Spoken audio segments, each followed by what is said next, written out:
May we have a moment of silent prayer and meditation?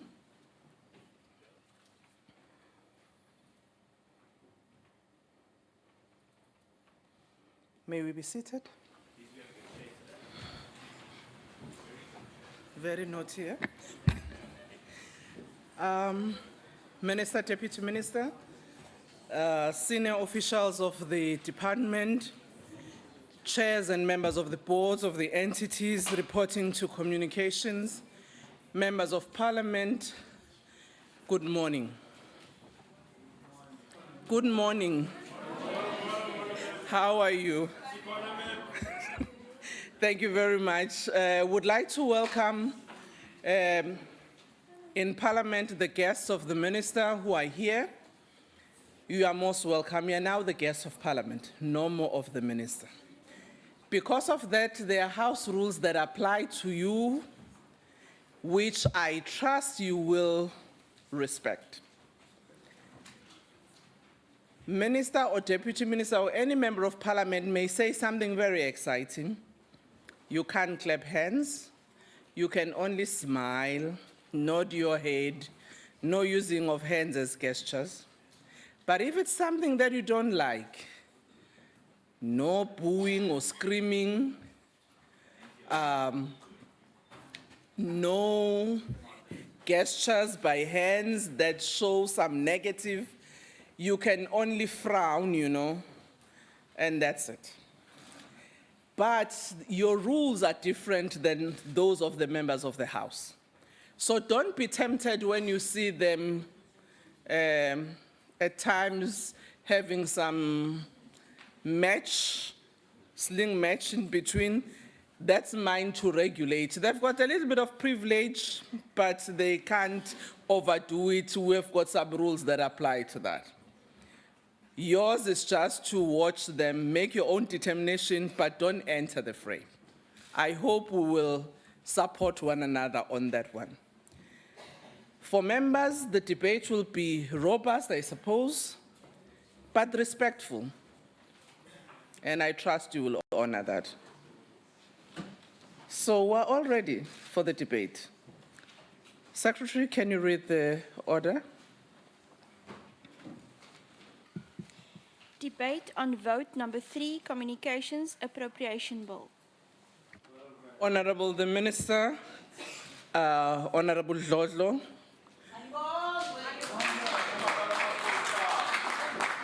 The Minister, has been our Deputy Minister, but she's a brand new Minister of Communications, so this is a maiden speech. And you know what we do. Over to you, Minister. Thank you very much, House Chair. Good morning to everybody. The ministers who have come here to support, portfolio committee members, House Chair, Deputy Minister, my babies in the gallery, the chairs and acting chairs and acting whoever in this portfolio. All the actors and the non-actors in our portfolio. But believe me, the Deputy Minister and I are looking into the issue of filling in positions. I stand here today in front of this August House as a woman, a mother, a sister. The mere fact of my gender communicates messages to some that I may be raped, maimed, or killed. Notwithstanding many of the laws enacted, such as the Domestic Violence Act and the Criminal Law Amendment Act of 2007, and the Protection from Harassment Act of 2011, many women in our country remain vulnerable and targeted. Many have died at the hands of people who professed to love them. Many of our women continue to be harassed, and some of our laws, in many instances, still treat perpetrators of these crimes leniently. Wasan Shire, a Kenyan-born Somali poet, when asked about how it feels to be a woman subjected to these forms of abuse, she wrote in a poem, and I read, "Later that night, I held an atlas on my lap, ran my fingers across the world and whispered, 'Where does it hurt?' It answered, 'Everywhere, everywhere, and everywhere.'" We meet at a time when the social fabric of our society is severely tested. The recent spate of brutal attacks and murders of women and children has sent shockwaves throughout our society. However, we need to do more than just be outraged. The hurt and pain that we all rightly feel should be channeled into action that will protect the most vulnerable amongst us and instill a sense of heightened vigilance amongst women and civil society at large. We need to say enough is enough and act so that no woman or child ever again falls victim to abuse, rape, or murder. We must talk about why our men and boys are so violent. Where does it hurt with them? And what can we do together to deal with that? It is in our hands to become the change we want to be the country that not only theorizes about our commitment to non-sexism. I am heartened that a united civil front is emerging to deal with the many complex issues that drive child and women abuse. Many have said, not in our name, and we need to sustain that commitment and momentum. I can assure you, for its part, government will continue to lead the way, but ultimately we need society to stand together to fight this scourge. My department and its various entities will be at the forefront of this campaign by Brand South Africa to rally South Africans to protect our nation's women and children. Honorable Chairperson, fundamentals of a debate are interlinked to the political economy, the bread and butter issues, the essence and nerve center of service delivery. It impacts directly and indirectly to the quality of life of our society, our citizens, and ultimately ordinary men and women and children. With this powerful instrument called the budget, we seek to allocate the most valuable and scarce resource of a country to the ever-changing demands and needs of our people. The DOC plays a pivotal part in that sector that has asserted itself in the modern day as a game changer that is fundamentally transforming human life. There can't be a dispute that information and communication technology has become a lifeline service that changes people's lives. This is succinctly articulated by German engineer and economist Klaus Schwab when he said, "This time is different." He asserts that, simply put, major technological innovations are at the brink of fueling momentous change throughout the world, inevitably so. We're at the beginning of a revolution that is fundamentally changing the way we live, the way we work and relate to one another. In its scale, scope, and complexity, what I consider to be the fourth industrial revolution is like anything humankind can experience before, has never experienced before.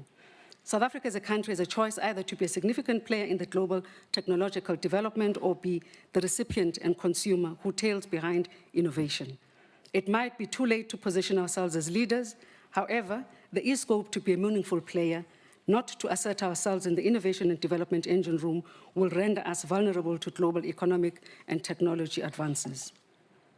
Yesterday, we celebrated Africa Day under the theme, the Year of O.R. Tambo, building a better Africa and a better world.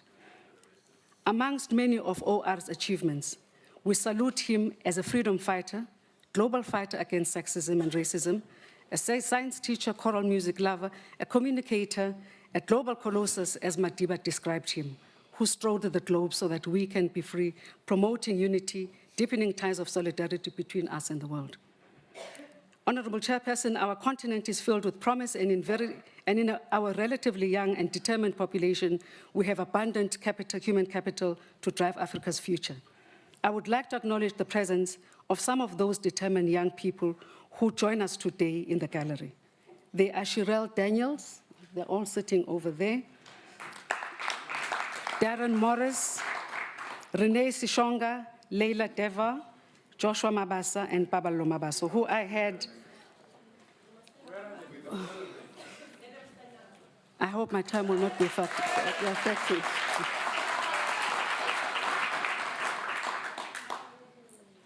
I had the pleasure of meeting these beautiful young South Africans at a recent Own Your Freedom dialogue with learners from various schools in Gauteng about what it means, what freedom means to them.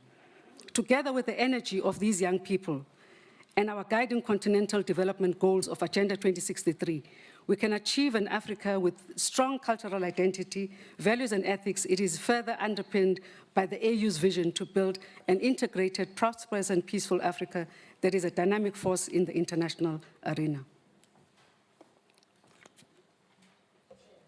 Cheers. Today marks 40 years since 1,500 Palestinian prisoners embarked on a hunger strike to demand for basic rights in Israeli jails. I was part of a group of South Africans who joined the Solidarity Hunger Strike on the 14th of May to highlight the continued injustices on the people and children of the Palestine. We should always remember that we were once beneficiaries of a global solidarity movement during our fight against apartheid, and we owe it to the world to give back.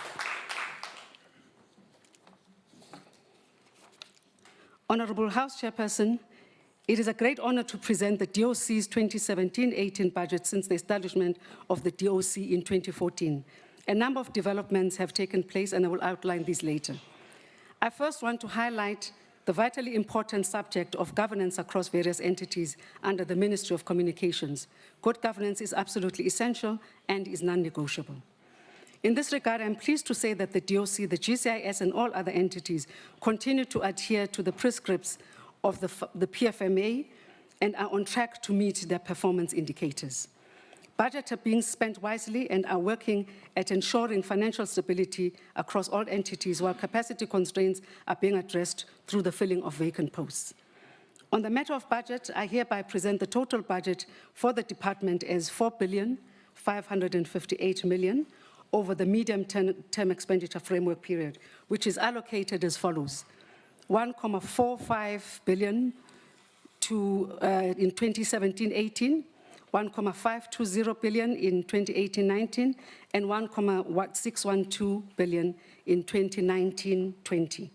In the current financial year, the DOC will be allocated $100 million, GCIS $404, Brand South Africa $194, FPB $91, ICASA $430, MDDA $30, and SABC $178 million, respectively.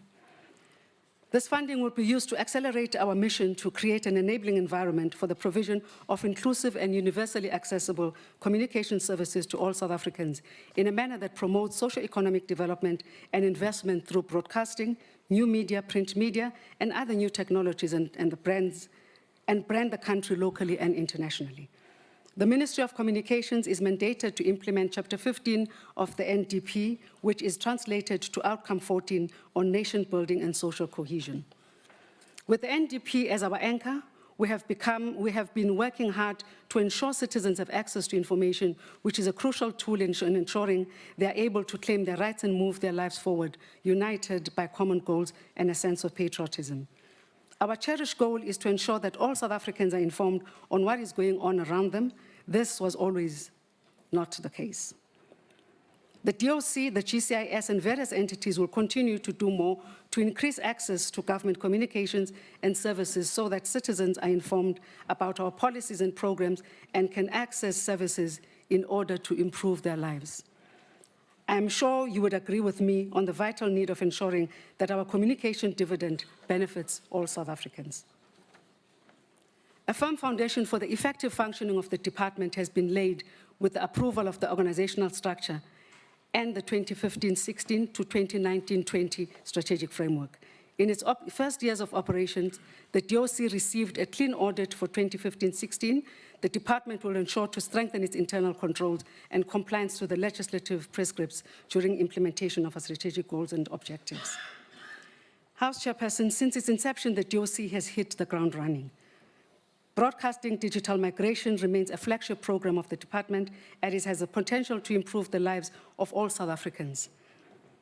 The rollout of the program further brings tangible benefits that will have a lasting impact across our society and economy. These include the revitalization of the electronic manufacturing industry. This development would also see South Africa leading the continent in manufacturing the integrated digital television. I am happy to say significant progress has been made in the implementation of the DTT program. To date, we have switched off 18 analog transmitters in the core towns of the SKA, and we have registered 185,000 qualifying households. My department will be working to promote media diversity and media transformation that advances our democracy, ensuring all South Africans are given a choice and a voice. In the words of renowned American linguist, philosopher, historian, social critic, and political activist, one of my favorite authors, Noam Chomsky, public opinion can be influential. The media can too be influential. In the era of fake news and misleading narratives, these words ring true. Our interactions and discussions with the industry and key stakeholders will therefore further extend the phenomenon of fake news and how it has the potential to harm democracy by driving false and misleading narratives. This must go hand in hand with discussions on racism and hate speech. According to an input by Abongile Vanga at the Fake News Roundtable held on Wednesday this week, the solution for fake news will not be found in technology.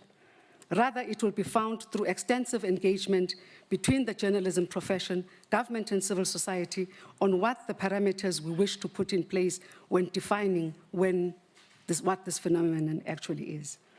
Once all social partners define the general applicable standards of what is fake news and what is not, it will be easier to communicate a South African perspective.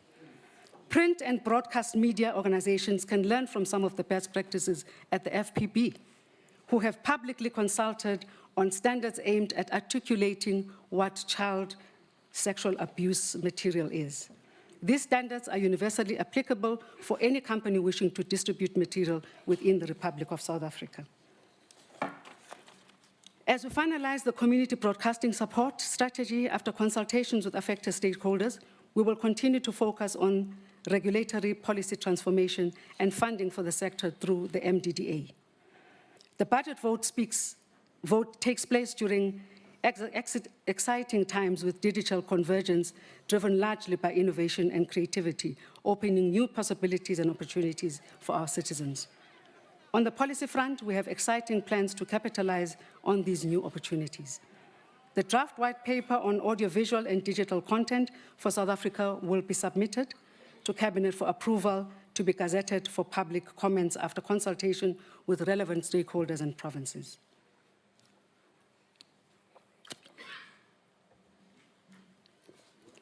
It is envisaged to be published in the Government Gazette at the end of July 2017. We will ensure that the white paper is aligned with integrated ICT white paper approved by Cabinet to ensure efficiency and effectiveness of policy within the ICT sector. Deputy Minister Stella Ndabeni. During 2017-18, we intend finalizing our work around the Broadcasting Amendment Bill of 2015 in order to develop and implement a stable corporate governance model on the long-term stability and sustainability of the SABC. We are committed to a strong, independent, and relative public broadcaster which is accountable and performs optimally. Chairperson, I'd like to take this opportunity to acknowledge the work of the staff at the SABC. These are dedicated media professionals who continue to work night and day to ensure that the SABC continues to educate, inform, and entertain South Africans in all official languages. We will ensure that the SABC platforms continue to drive meaningful content that touches the lives of ordinary people daily and assists them to make informed decisions. Honorable members, in the coming year, we will continue to support and build our community media sector. The importance of community media cannot be overstated. They're often at the heartbeat of vibrant, smaller communities. Since 1994, the footprint of community media has grown steadily and has begun to emerge as an alternative voice to the mainstream media. We must therefore ensure that community radio remains true to the purpose of informing, educating, and entertaining our communities. I view the community broadcasting sector as a channel to bring citizens and government closer and ensure community members are included in relevant government public participation processes. The MDDA is intensifying our support for the community media sector. We are pleased that in the current financial year, the MDDA will present the 10-year impact study, which seeks to assess the effectiveness of the impact made since the MDD's inception in 2002. The MDDA must continue supporting projects that promote the active role of people with disabilities into the sector and placing greater emphasis on correcting gender imbalances. More on the MDDA will be laid out by the Deputy Minister. The Film and Publications Board has a critical role to play, and we will then be tabling the Films and Publication Amendment Bill of 2015, which will provide a broader understanding and skilling of children, youth, parents, and teachers to deal with the new digital environment. Deputy Minister Mahambe Hlala will expatiate more on this one as well. Honorable Chairperson and members, radio and TV will deliver public value broadcasting by supporting the 5 key priorities set by government, namely job creation, education, health, rural development, eradication of crime and crime combating, including our 9-point plan. The work of Brand SA remains crucial in bringing together our socially diverse nation while striving to unite people through their love for our country. To manage the brand reputation, Brand SA conducts research and analysis of domestic and international perceptions of the nation brand. Through analysis of external indices, Brand SA is able to measure the performance of the nation. The outcomes of these analyses are shared with shareholders, with stakeholders for better understanding of the national brand and to inform decision-making. Recently, South Africa took 2nd place in the Africa Competitiveness Report, and the country's global ranking for 2016-17 improved with 9 places from 46 to 47 out of 138 countries. This work is vitally important, and we have all to play a role in building our nation. Now is the time for the spirit of patriotism and optimism. Now is the time for all South Africans to play their role as conscious brand ambassadors. All too often, outside investors only get to hear the negative stories about our great nation. It is up to us to highlight the many positive things about our nation and our people. Brand SA, thank you, honorable members. Brand SA will lead this charge by using various multimedia campaigns, national TV and radio, and internationally CNN and CNBC to better profile the image of South Africa locally, in our continent and abroad. The messages will be further amplified by Brand SA in collaboration with the National Treasury and other departments in the economic cluster on platforms that are created globally. ICASA is currently working to increase competition in the broadcasting sector with an investigation into South Africa's pay TV industry. It is also working to promote choice and diversity in the free-to-air TV broadcasting sector in South Africa. A notice of inquiry into subscription television broadcasting has been published, while an invitation to apply for commercial free-to-air television broadcasting service and multiplex 3-spectrum licenses has also been published. The new local content regulations published in 2016 for effective and impactful broadcasting will be effective in 2017 and for TV broadcasting services in March 2018. The implementation of the local content quotas for the current regulations shows that sound and TV broadcasting services are already generally compliant with these quotas.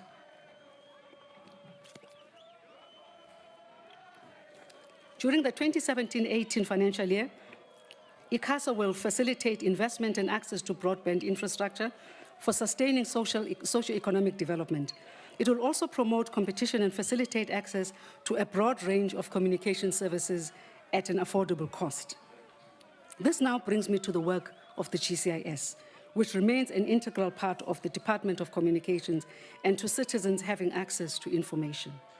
Next year will mark the 20th anniversary of the GCIS, and this milestone offers us a great opportunity to evaluate its impact and effectiveness of its founding principles. We profoundly thank many architects of this system and hope that they will celebrate this great milestone with us next year. We salute great compatriots like Mr. Joel Nechitenje, Mr. Esop Pahad, and Mr. Tony True. As a ministry, we have a responsibility to narrow the gap between government and the people by ensuring access to government information and constantly communicating the work of government. Our work is to inspire hope and empower citizens with tools to meaningfully change their lives and that of their communities. Over the 2017-18 MTF periods, the GCIS will continue focusing on providing strategic communications and facilitating citizen participation through our conventional forms of communications as well as new cutting-edge products. Over the medium term, the department plans to directly engage with communities through 10,458 outreach programs. During these programs, we will be taking government to the people in the villages and communities, in the communities they live. There is no doubt that our government works and continues to change lives. Many South Africans who reside in the most far-flung parts of the country will attest to this. We will continue to reach out and be part of the changes aimed at bringing a better life in the villages, taxi ranks, in shopping malls, and throughout the length and breadth of our country. Honorable members, to help government communicators to better convey messages to citizens, we will hold 14 strategic engagements with them during this financial year. We applaud many of the government communicators who continue to improve their competencies, and in this instance acknowledge the Government Communicators Program, which is now accredited at National Qualification Framework Level 3. This program has been running for more than a decade and requires more support from all government departments. Honorable members, having outlined our plans and programs, allow me to briefly touch on some of the highlights that the GCIS has achieved in the past financial year. The government communications policy has been finalized and will soon be taken to Cabinet for approval. This policy seeks to establish norms and standards to professionalize and strengthen the government communication system to ensure that it is well integrated, better coordinated, and professional, and allows for citizens to interact with government. The GCIS has given support to the community radio sector through the placement of adverts and conducting radio shows on community radio. A fortnight ago, we were celebrating the success of Eden FM in George in the Southern Cape, which has been operating for 14 years, giving services to communities in the Karoo, Hezequa, Canaland, Knysna, Platte, and Uniondale, which also happen to be my constituencies. The GCIS has continued to conduct media placement on behalf of government departments 1 minute left, Minister. And agencies. Through this budget, the ministry seeks to, among others, improve universal access to broadcasting services, ensure equitable allocation of spectrum to public, private, and community players, broaden access to information by all citizens, support the growth and development of creative industries, manage digital broadcasting migration, and market the country locally, regionally, and internationally. The business sector also plays the most crucial role from the perspective of innovation, technology advancement, growing the economy, creating jobs, and making South Africa internationally competitive. The ministry will at all times support and work with all private sector players. We will support their development, growth, and competitiveness. However, we wish to warn against oligopoly, prohibitive costs, and uncompetitive behavior. During this past year, we've accelerated our work of ensuring that our people derive benefits from the communications dividend. There is every reason to be confident in our future. Honourable And working Minister, together, we can your ensure time that is more up. South Africans derive benefits from the communication space at accessible and reasonable costs. I thank you. Thank you very much, Minister.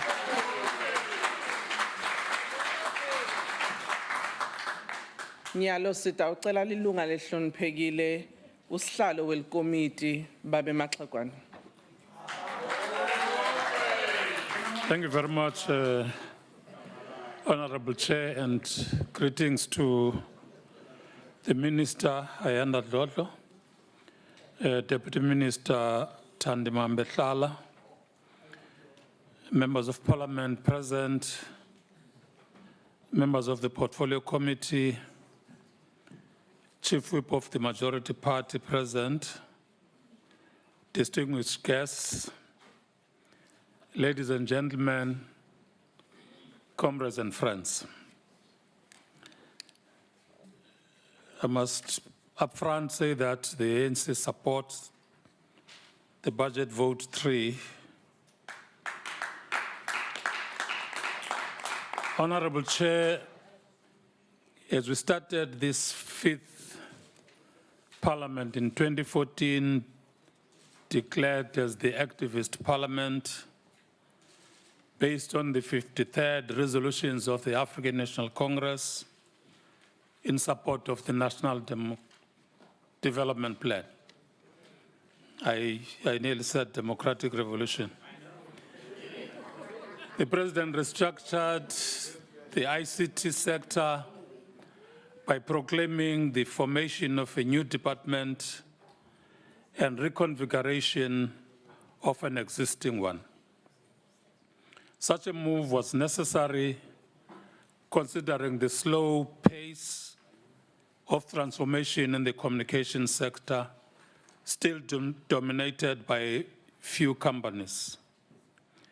The intent of such reconfiguration was also to rationalize some state institutions and consolidate the communication sector such that government plays a catalytic role, particularly on reversing the communication sector apartheid-oriented patterns of ownership, control and distribution, to leverage on policies already developed to deepen people's democracy by way of access to regular government activities and information in a manner transparent and accountable, consolidation of government institutions that serve the purpose of communications and branding of the country, i.e. the FPB previously reported to Home Affairs when GCIS reported to the presidency, and that government communication should reach all citizens and be in all languages. Such consolidation was necessary to ensure a cohesive strategy to the transformation of the communication sector. Central to this commitment is the review of the implementation of the ComTask report recommendations and the ruling party's commitment to increase financial and other resources to support transformation and efficiency of the communication sector. Now more than ever, in the advent of the rise of fake news, the importance for a coordinated national communication strategy is evident as a basis to uphold the constitutional values of our democracy. While national dialogue is harnessed through a diverse debate, it is important that government is able to communicate with one voice and articulate accordingly programs of government in a coordinated fashion. We are concerned about the funding challenges that threaten to render the budget vote irrelevant. Chairperson, I want to pay particular attention to the budget constraints of the department and its entities, and pay attention to the entities where such budget constraints can have a negative effect to the new democratic dispensation and the ideals of our Constitution. Allow me to qualify the latter statement.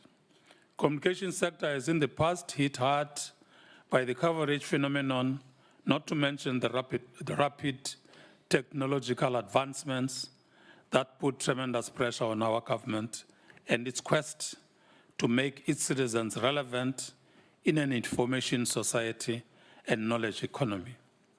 However, we still have a mandate as a signatory to many international treaties that have direct bearing on the success of our economy and its people.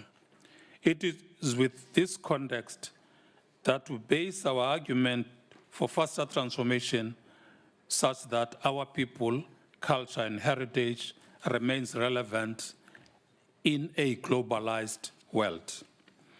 The relevance of locality will always play a part to ensure that our people maintain and grow the aspects that make South Africa unique.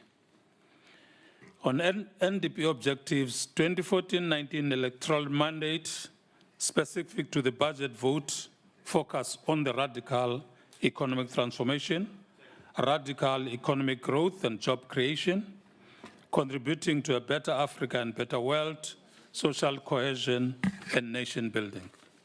The challenges of the country are indeed unique in nature and indigenous to South African political landscape. These non-transformation practices reflect negatively on our government and its quest to meet the constitutional obligations for a robust communication sector that supports the democratic principles of the Republic as enshrined in our Constitution. If we do not, as Parliament, give particular attention to this budget vote, we stand a chance of reversing the positive progress achieved thus far, albeit that it is insufficient, and the environment continues to transform at a rapid pace that overtakes the legislative, policy, and regulatory processes of government. Currently, the department faces a multitude of challenges as a result of budget constraints. To begin with, the department has been struggling to operate independently of the GCIS, posing serious risks to the smooth running of the department in order for it to meet the legislative mandate. Coming to the DTT. South Africa is at the brink of missing the ITU, which is International Telecommunications Union deadline for switch off and analog transmitters shut up. As a result, Order. it's written in the speech. Shut up is written in the speech of the many issues, including the Honorable clarity members. around Honorable encryption, Maxakwana. which the ETV Honorable has Maxakwana. taken government. Sorry. Can you pause? I just want to remind members again not to use unparliamentary language. Shut up is an unparliamentary language. No, thank you very much. I'm sorry. So can we please, Honorable Member, can I finish Okay. my ruling? Can we please ask the member to withdraw? I'm very sorry, Chair. I withdraw. Thank you very much. South Africa is at the brink of missing the ITU, as I said. The proliferation of digital TVs means that South Africa was still debating on the policy new TV sets with built-in digital transmitters. This is important. We're being rolled out across the world. Here we are arguing about control access, and yet the technology has developed further, rendering this very set-top boxes redundant. This means that by the time the rollout of STBs to the broader public takes place, there will be TV sets available to the market that have internal digital transmitters. Coupled with this will be a technological dumping of old TV sets under the guise that they are digitally ready. Our citizens will buy these TVs at exorbitant price and find out later that in actual fact, they bought analog TVs. This is a very serious challenge that the country faces now, and it is the commitment of the Portfolio Committee to attempt to stimulate debate around this. On SABC and MDTA, as it stands, we have witnessed how some of the entities reporting to the department have dominated the news for all the wrong reasons. In particular, the SABC, which in recent times has been consistent in the erosion of public trust. Fundamental to the challenges of the broadcaster is the funding model, which in earnest, Honorable Chairperson, Parliament has failed to build and maintain public confidence of the South African Broadcasting Corporation by ensuring that this national key point entitled with the public broadcasting mandate is adequately funded. Honorable Chair, Parliament is responsible to ensure adequate funds are made available to key programs that support the attainment of the National Development Plan goals. Also at the SABC, troubles is the challenge of governance. It is commitment of the Portfolio Committee to ensure that the public broadcaster returns to his former glory and the public trust is restored. We commend the work of the ad hoc committee into the fitness of the SABC board and the subsequent recommendations made to Parliament.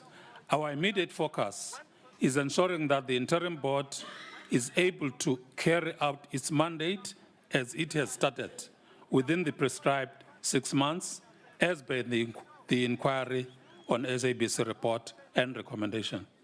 It is of utmost importance that we also focus our energies on ensuring that SABC is financially stable.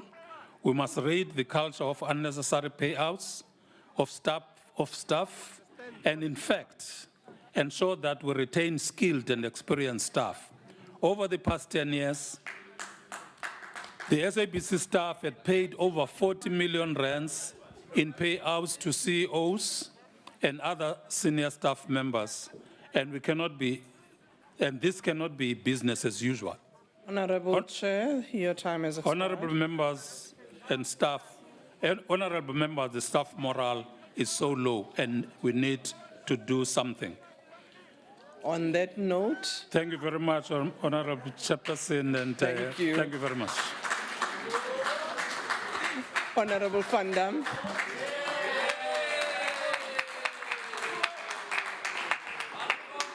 Thank you, Chairperson. I would like to begin my speech by again welcoming Minister Ayanda Dlodlo and Deputy Minister Thandi Mahambehlala to the Communications Ministry. I've said this before and I'll say it again. We want you to succeed in this portfolio. We want you to succeed in restoring good governance and public and industry confidence in this department, something that was completely destroyed by your predecessor, Faith Mothambi. It is a tragedy that Mothambi has not been held accountable for a tenure that was nothing short of catastrophic, especially for the SABC.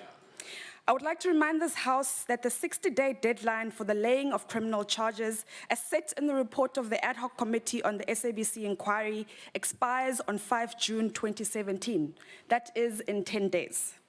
It was a recommendation in this report, adopted by parties in the National Assembly, including the ANC, for Parliament to lay criminal charges against persons who misled or provided false information during the inquiry. Minister Mothambi was indeed one of those people, and as such must be held accountable in terms of the powers and privileges and executive ethics code. Honourable Chairperson, over the next 2 years, while the ANC is still in power, Minister Dlodlo has the opportunity to be the antithesis of Mothambi, or risk her legacy being that of Minister Dlodlo. Over the next 2 years, the DA would like to see her bring much-needed stability, legislative and policy certainty, root out corruption, and deliver quality communications, educational, and entertainment services to South Africa's people. The DA will, of course, be there at every single step to hold the minister accountable to ensure that she does not fail the people of this country. I would like to devote the rest of my speech to assisting the minister in this task. The DA is not a party that is only about pointing out problems, but we also provide solutions. As a first step, I think it would be very important for the minister to be open and honest about where the problems are and what the solutions will be. She has done so thus far, but I will caution her not to fall into the trap of shrouding the Department of Communications and its entities in secrecy, quite ironic, as her predecessor did. Keep South Africa informed at all times about the work of government, but do so without being the minister of propaganda. Let the people of South Africa be the ultimate judge about the government's work. The role of GCIS, therefore, is not to disseminate propaganda, but to inform. It is also not there to send out media advisories on behalf of obscure pro-Zuma WhatsApp groups. Honourable Chairperson, the Department of Communications is allocated a budget of 1.3 billion for the 2017-18 financial year. By the admission of the minister's own officials, this amount is too little, and under severe economic pressure, the department runs risk of running out of money before the year is done. It was therefore quite alarming to hear that the department intends on purchasing new cars for the minister and her deputy. I again urge the minister to reject these purchases and set the example of austerity for the rest of government. Do not become yet another minister wa Benzi. Chairperson, the minister's biggest task is maintaining much needed oversight over the department's entities without unduly interfering. It is imperative that the relationship between the ministry and its entities is codified in a publicly available shareholder compact so it can be subjected to constant scrutiny. The biggest problems are obviously at the SABC. We are very pleased that the interim board is steadfastly implementing the recommendations of the SABC inquiry report. The DA commends the interim board for the stellar work that they have done thus far.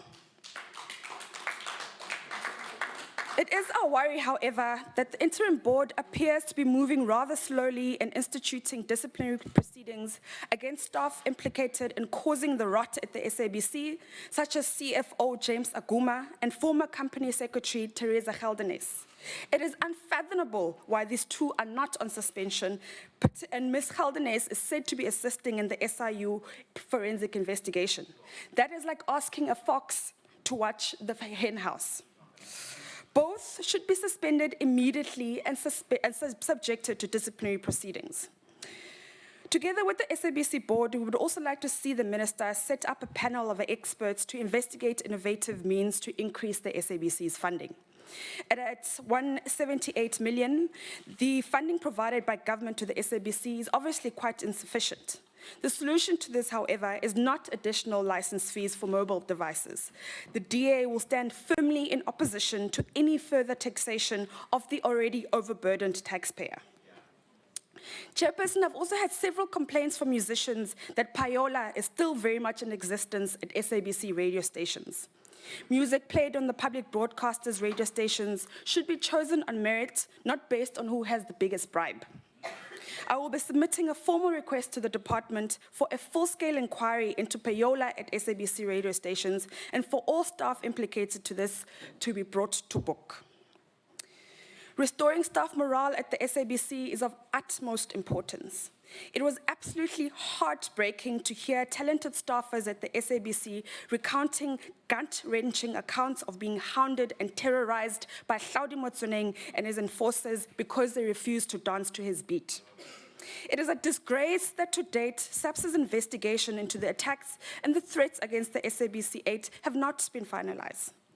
I would strongly suggest that the minister personally request an update for the police ministry about this investigation. How is it that our journalists are terrorized in their own homes and one even shot in the face and not a single person has been arrested? With regards to the other equally important entities in this portfolio, at the FPB, it is important that the issues relating to its top leadership are resolved and a new CEO, COO, and CFO appointed urgently. It must never happen again, Minister, that the entities in this portfolio table badly drafted unconstitutional legislation in Parliament. The FPB Amendment Bill is a legal quagmire that has taken this committee over a year to finalize, and it will take longer still because that is just how bad that bill is. The ongoing litigation between ICASA and the Minister of Telecommunications regarding spectrum auctioning must also be resolved. There is absolutely nothing wrong with ICASA seeking to auction off its spectrum in order to increase wireless access in South Africa to boost economic growth and job creation. Finally, Chairperson, I would like to thank my colleagues in the Portfolio Committee on Communications from across the political spectrum under the chairpersonship of Humphrey Maxegwana, who was a little bit naughty earlier. I think this is a great, he was naughty. Honorable Van Dam, you are equally naughty. You didn't say Honorable Maxegwana. Honorable Maxegwana. I think this is a greatly improved committee from previous ones. Although we have very heated debates and we disagree often, I believe most of us are committed to fixing the problems in this portfolio. I look forward to working with you over the next 2 years. Maintaining vigorous oversight over the Department of Communications. Thank you. Thank you, Honourable Member. Ilunga elihloniphekile umhlonishwa uMkwena. Rale dumedisa. Dumedisa mhlomphehi modulasetulo. Order, honorable members. There is a speaker on the podium.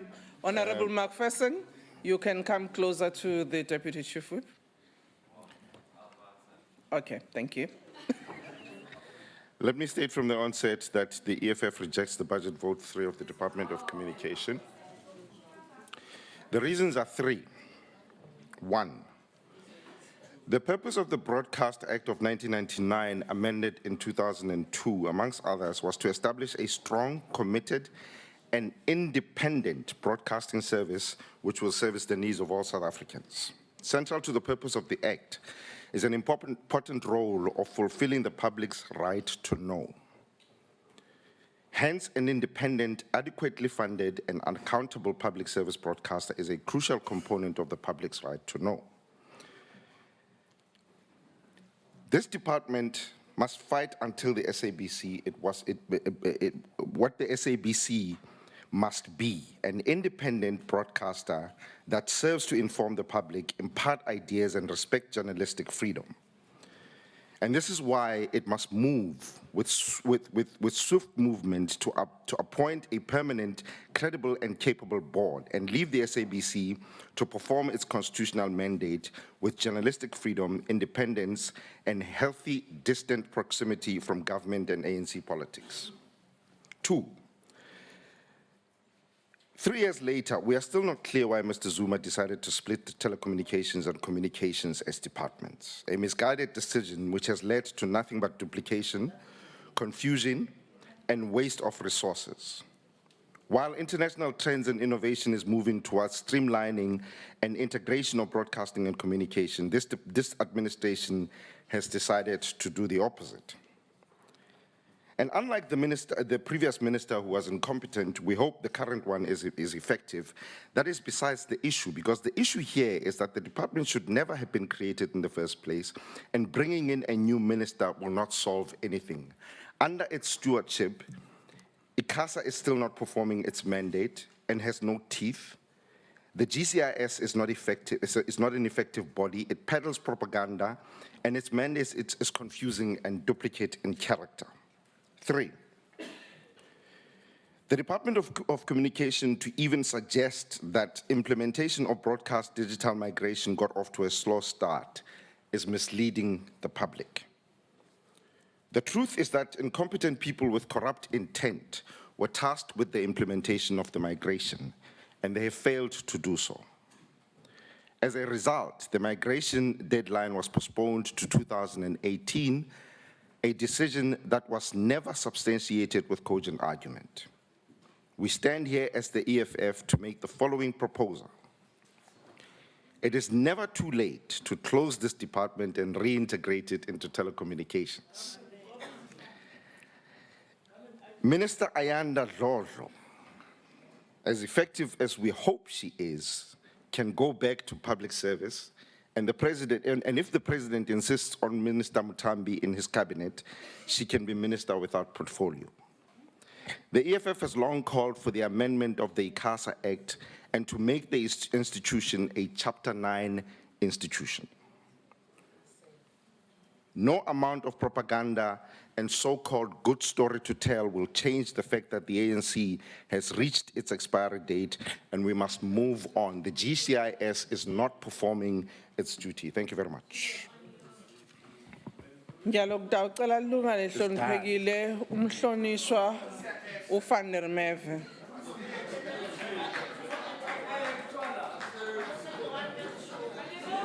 Malunga hloniphekile lendlu yesishamthetho. Masitiphathe njengamalunga kukhona sikhulumi lesesikhona lesitawubeka umlayeto waso ngiyanicela ninabekunene nitiphathe kahle. Yebo. Lunga lehloniphekile ungaqhubeka.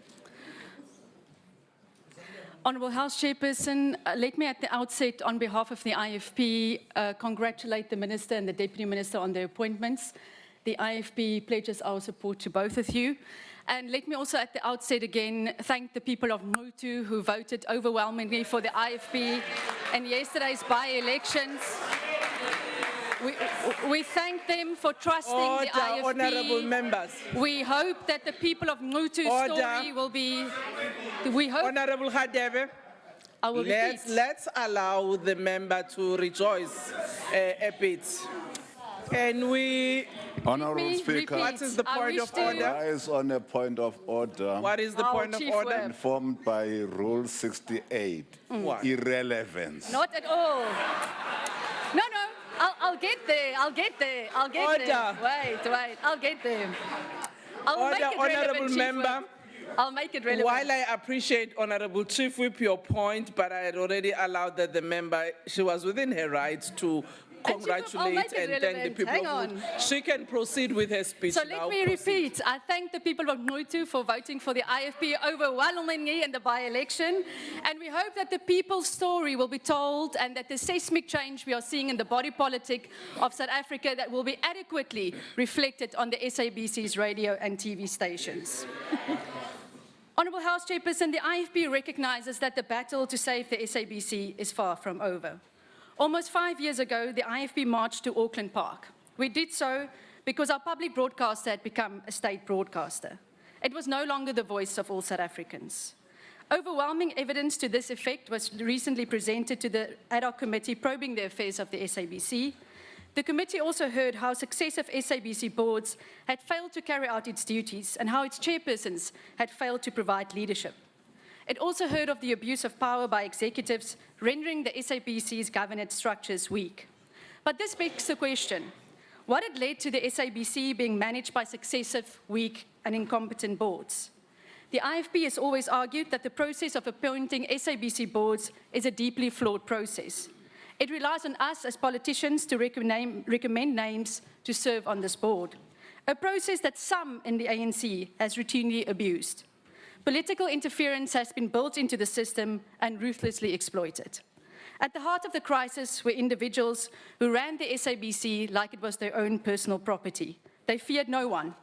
At the heart of the crisis was a captured board, captured newsrooms, and an editorial policy that so desperately tried to shield the ANC from negative publicity. This situation must never repeat itself again. And now the interim board must try to unravel the mess. The IFP supports them in this massive undertaking, and we commend them for the great work that they've done so far. But Minister, we also need to have a conversation here at Parliament as to how we start to appoint SABC boards that are no longer beholden to politicians, but that are truly independent and a true reflection of our society at large. And it must happen here at Parliament before we embark on a process of finding another permanent board for the SABC. Money lost to corruption and mismanagement must be recovered. Some guilty parties such as Mr. Motsoeneng, Ms. Faith Mutambi, Mrs. Ellen Shabalala and Mr. Ben Ngubane must be personally held responsible. This will also assist the SABC in repairing some of its reputational damage it has suffered over many years, failing which the SABC will struggle to regain the public's trust and reverse its declining viewership.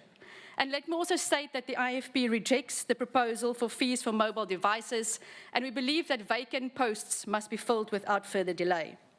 It also remains unthinkable that while the SABC is facing financial ruin, while it cannot pay hard-working local artists and performers, that Mr. Motsoeneng continues to earn a whopping R4 million something salary for doing nothing. We are hopeful that the hearing into his conduct will be completed swiftly. Chairperson, I recently had the privilege of spending a week with 4 journalists of the SABC 8. What struck me about them was that despite the fact that they were had been harassed, threatened and vilified by the likes of Mr. Motsoeneng, their deep loyalty and commitment to the public broadcaster remained intact. They, like many of the other hardworking journalists here at Parliament and elsewhere, remained the vanguards of the values and ethics that the SABC should espouse. We thank them for their service to the nation. Minister, at the outset of your speech, you had conveyed condolences to all the women and children who had lost their lives due to gender-based violence. And I would like to make a plea to you today. I also serve on the Portfolio Committee of Social Development and Women in the Presidency. Government has got a flagship call centre which is meant to assist women that face abuse at home and elsewhere. But this government call center is invisible. And I would like to appeal to you to make sure that you use GCIS and the SABC to ensure that this call center is widely publicized so that every woman and every child knows about this call center and is able to access it. Honourable In Member, conclusion, we your support the time is up. recommendations of the Portfolio Committee as it pertains to the other entities. And for the very first time in a long time, the IFP will support your budget. I thank you. Thank you. Honourable Mahambeshala, the Deputy Minister of Communications. And also for her, while she has been a serving member, she's in her capacity giving her maiden speech.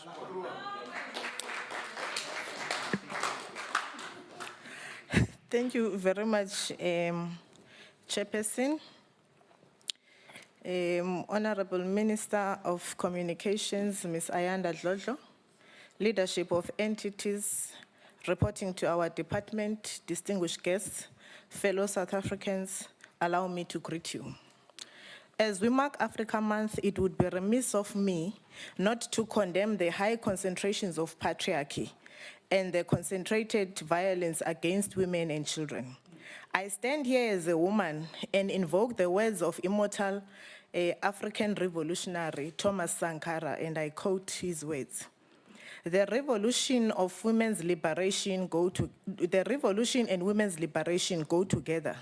We do not talk of women's emancipation as an act of charity or out of a surge of human compassion. It is a basic necessity for the revolution to triumph. Women hold the other half of the sky. Close quote. Men must know that women play an integral part in our society. Any form of violent abuse and oppression against them is a betrayal of the African Revolution and its values. House Chairperson, members of Parliament, the call to build a better Africa starts here with us. During the State of the Nation address, the President of the country, His Excellency President Zuma, articulated a problem that plagues our society. He said, I quote, 22 years into our freedom and democracy, the majority of Black people are still economically disempowered. They are dissatisfied with the economic gains from the liberation. Fellow South Africans, President Zuma called for the radical and socio-economic transformation is the call for industries to reflect the composition of all those who live in this country. It is a call for South Africa not be ruled by corporatocracy. And fellow South Africans, President Zuma,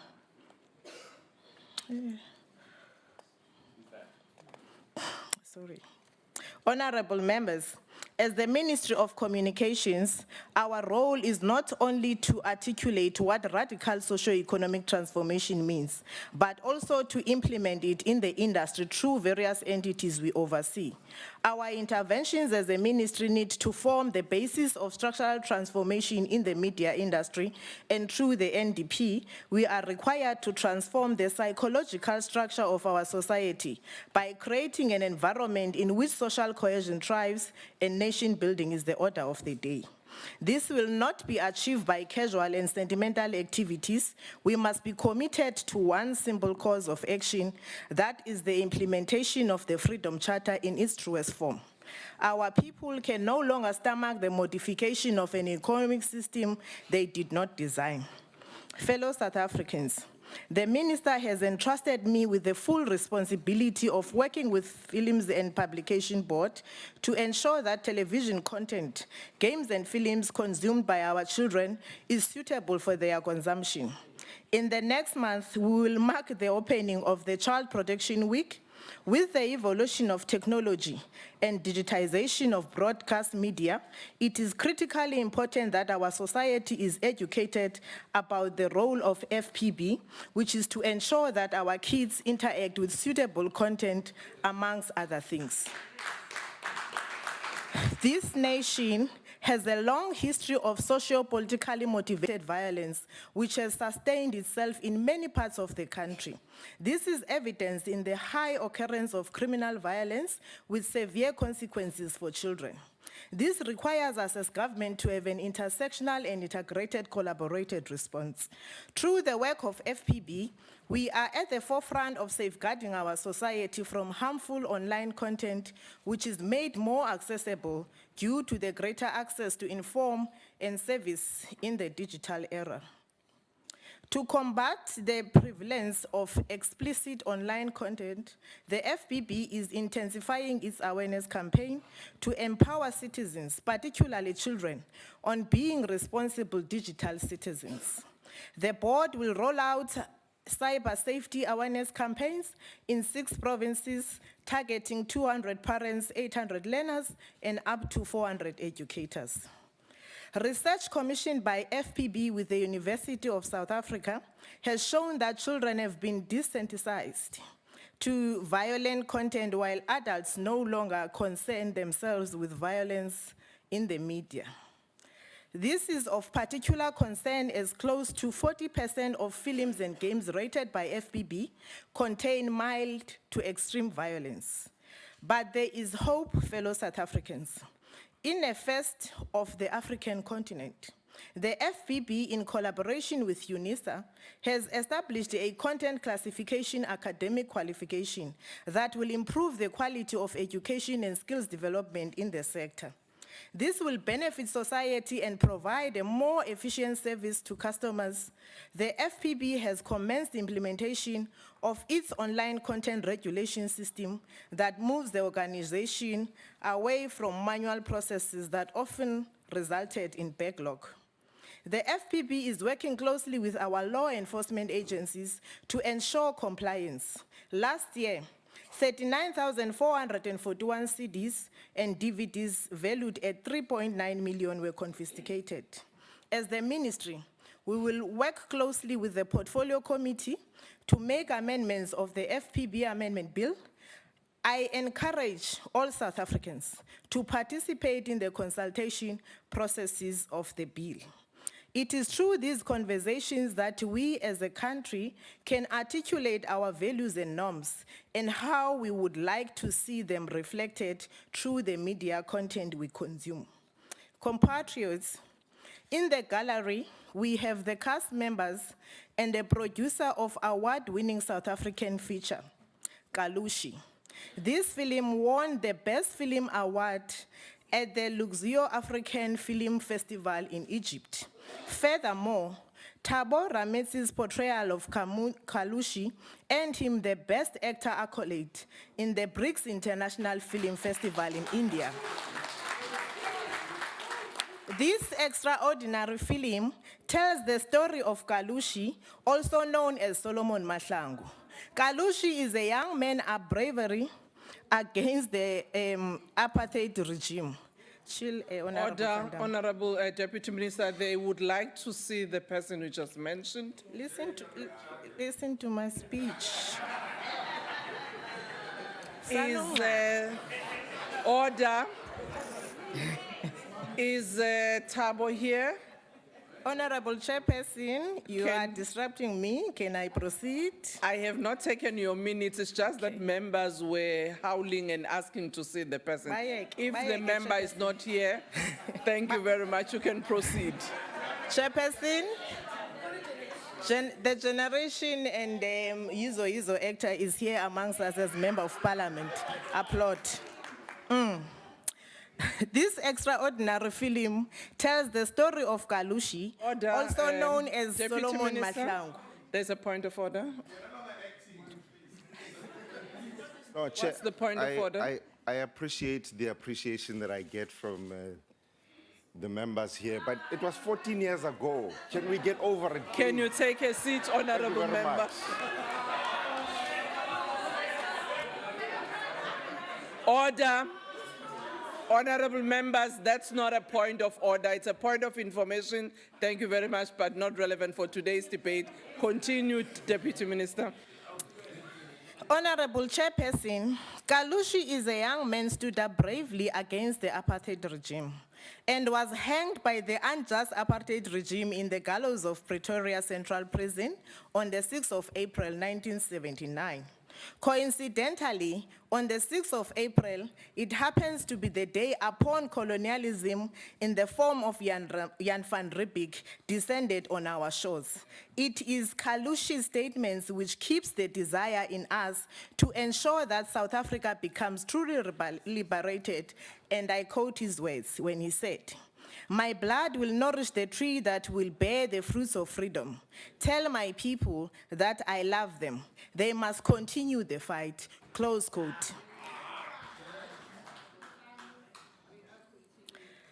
We are Kalushi, and Kalushi is us. Biopic films of our national heroes form part of a vital historic narrative that tells the story of our country's proud resistance to colonialism and apartheid. These stories are relevant to all our generations, including young people searching for answers and seeking inspiration from our own national stories. I would like to congratulate the following individuals. Could they please stand as I mention their names? Mr. Mandla Dube, who is the director of this movie, unfortunately, he could not be with us today. Mr. Walter Ayers, the producer of this film, and all of the other actors who are represented by Mr. Zweli Dube, who is also an actor on Mubango.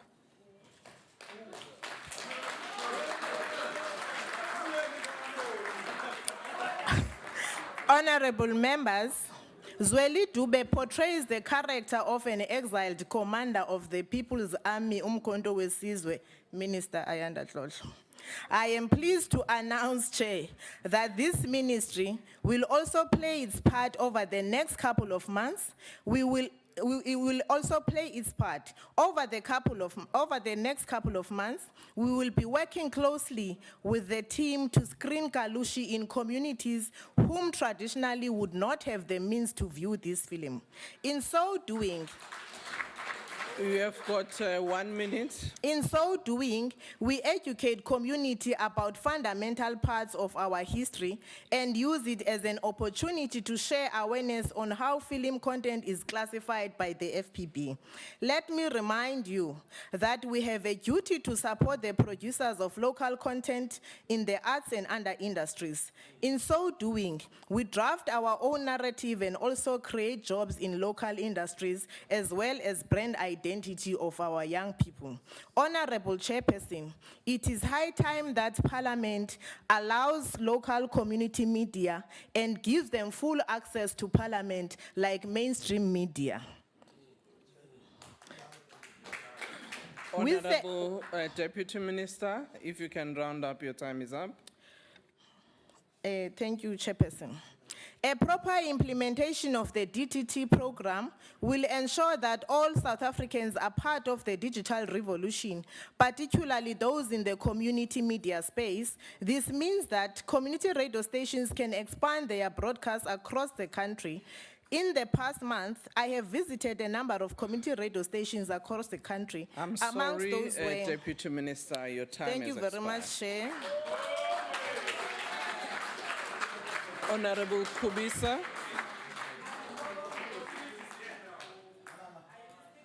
Honorable Kubisa.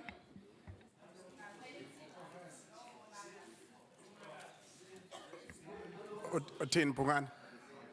Honorable House Chairperson, Honorable Minister, Deputy Minister, Ministers present, Deputy Ministers, Honorable members, guests in the gallery. Angisho ke ngithi mhlonishwa ngqongqoshe siya kuhalalisela no sekela ngqongqoshe siyanhalalisela emsebenzini, and you have our support as National Freedom Party, and we hope that you will be able to do this work with the necessary diligence, and of course you have a challenge ahead of you. But having said that, Chairperson, this department has an important mandate to develop an overarching communications and broadcasting policy and strategy for the country, to provide ways to disseminate information and publicity in order to promote and inform citizenry. And finally, Order, honorable members, let's allow the speaker on the podium to be heard. Let's not converse loudly. to promote and inform citizenry and to promote South Africa abroad as a brand to assist the country in its efforts to attract investment, foster economic growth, and creation of employment opportunities. Having said that, Chairperson, I think it is of paramount importance that, Honorable Minister, I touch on some of the very pertinent issues that were put forth by the ad hoc committee. I'm saying this, of course, taking into full cognizance that we have the chair of the portfolio committee and the interim board that has taken over.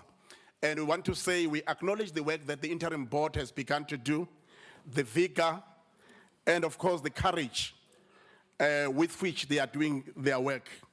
And I think that is commendable in light of what has been happening in the SABC in particular. And I believe, Minister, Deputy Minister, having said that, you have an arduous task ahead of you. There are recommendations, Chairperson of the Portfolio Committee, that were put forth by the ad hoc committee, such as there's remedial action that was proposed by the public protector. I think that will be actioned, and I've seen that the board has also begun to action some of the findings of the Auditor General, because I believe these are pertinent. We say these things with that patriotic spirit to ensure that we build SABC in particular. And of course, I've already said that you have our support. And also there are other matters that were reported by the ad hoc committee, and I believe that the portfolio committee is going ahead with them, with the interim board as well, like ensuring that you terminate those irregular deals and tenders, etc., because they were not parcel of the procedure, the way SAP should be working. And I've seen that also the interim board has begun to ensure that senior positions and middle managed positions are filled, because there's no organization that can function properly if there are vacant posts and people are acting in those positions. I believe then that that task will be done. And of course, dealing with corruption, just dealing with it head on, because it tarnishes the good name of the broadcaster. And I agree with other members that have said, it is not good news to hear that there is a shortfall of 509 million or so within the organization. It might be wrong because we get it from the media, but I hope that you'll deal with that, turning around the finances of the SABC, dealing with internal controls, dealing with audit measures within the SABC, because we have to ensure that we bring back that stature, that image of the organization. And of course, making sure that other entities do their work so that SABC becomes the mouthpiece of the public, has to inform in a non-partisan manner, countable and efficient manner. I believe we have to bring this issue to the table, Honorable Minister, with an aim of building and working together. You have our support. We support the budget. Thank you very much. Honorable Madisha. Order.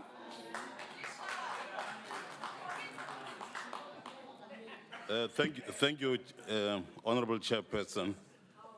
Please permit me to welcome the new Minister and her deputy. I hope that they will ensure that the working together that presently permeate the working committee is ossified. The portfolio committee, I want to emphasize, works together, and the majority of resolutions are arrived at in unison. Communications, the challenges that I'm talking about here, that face us as a country are momentous, and thus need enough resources, both material and financial. Hence, I don't know whether to support the budget or not. I say this because of, in my view, more is needed.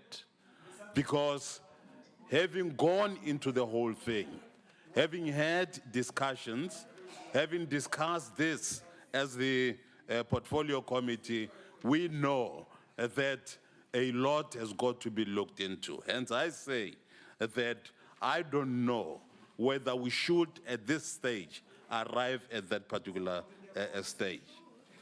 Now, the challenges I refer to include, but not limited to, the problems faced by the workers. I hear talk about the posts or positions which are not safe. Their future, the future of the workers in the media, both public and beyond, is not okay. And we need to talk about this and see how we can be able to have them protected. Some of these people are in the commercial media circles. We as a country need to talk about that and see how we can be able to have this handled. Now, the other thing is the time, that much time is given to the national, and very minimal time is given to the rural or smaller milieu. We must address that urgently. And I therefore, Minister, shall say that you and the committee, we need to sit down and look into that. It is a very serious problem. Now, I must thank, through you, Chairperson, the SABC board for having done their best. Thus far, they have been able to do their best, I want to emphasize. There have been very serious problems there. You have a man, for example, it's not him only, you have a man who gets even more than the president of the country per month. You have a man who gets bonuses of 14 million, and later he was supposed to get 33 million rand. But then we have said to the board, look into this so that we then can be able to deal with this as a matter of urgency. Mutwening cannot be allowed because SABC belongs to the people of our country. Now, there are other areas such as ETV. You've got half for a instance. minute, if you can round up, sir. Okay, okay. Now, there are other media institutions such as ETV. I remember about 2-3 years ago, we went and interacted with them and others as well, and we said we'll come and see them. We have not done that. I think we need to do that. But as I sit down, Chairperson, I'm saying that there are ones, such as ANN7, that have stolen our money, the monies of the people, Honourable and that member, has got to be your time is returned. up. But thank you very much, the board and the portfolio committee. Thank you very much to you too. Honourable Machoba.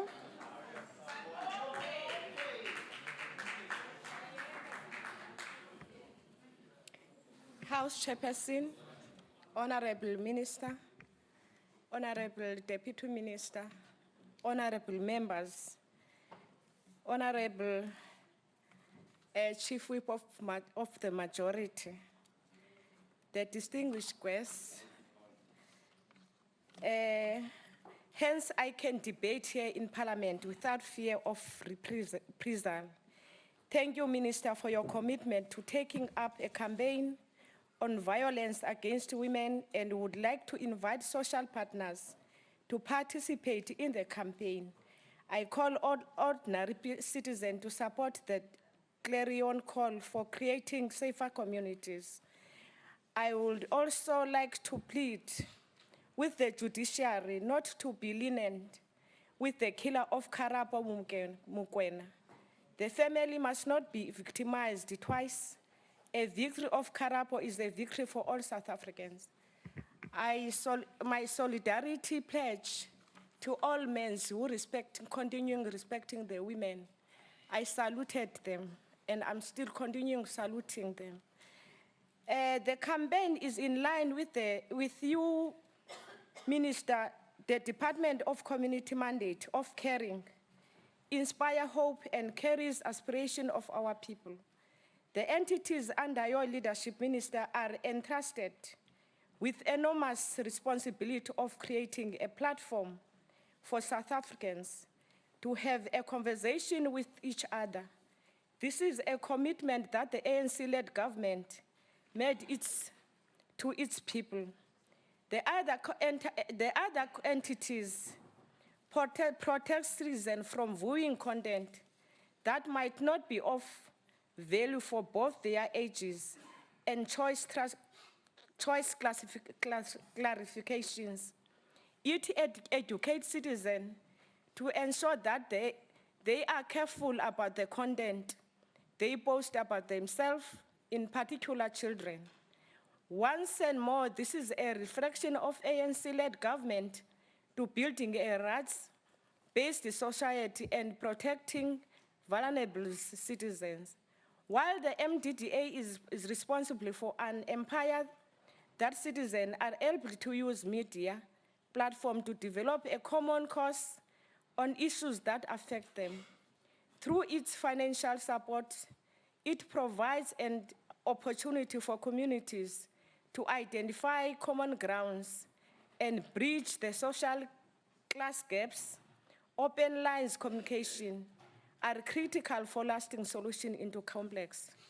The past financial year saw ongoing strides made in transformation of the media, with MDDA approving more community media projects that it had any previous year since it awarded its first project in 2004, and major initiative in progress that will positively impact on the future of the agency and its contribution to a sustainable and vibrant media sector.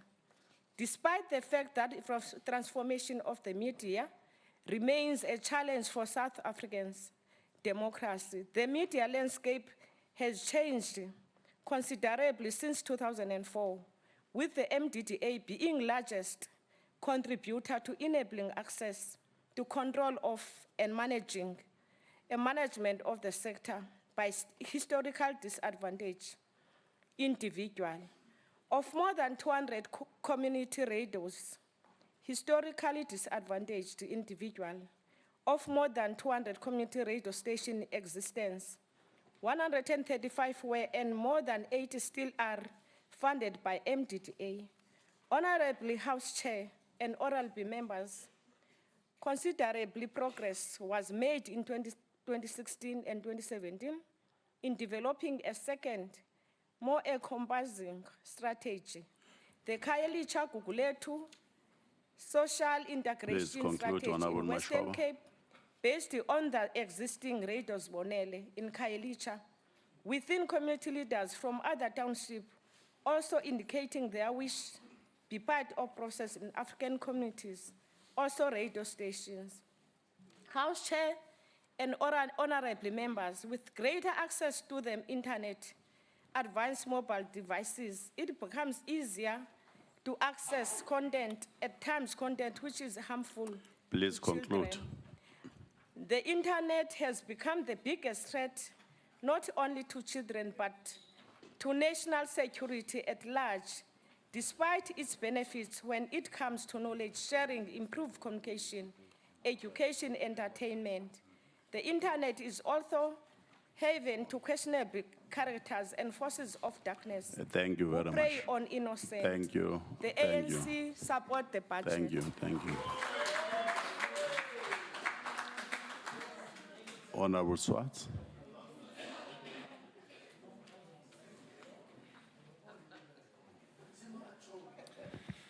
Thank you, Chairperson.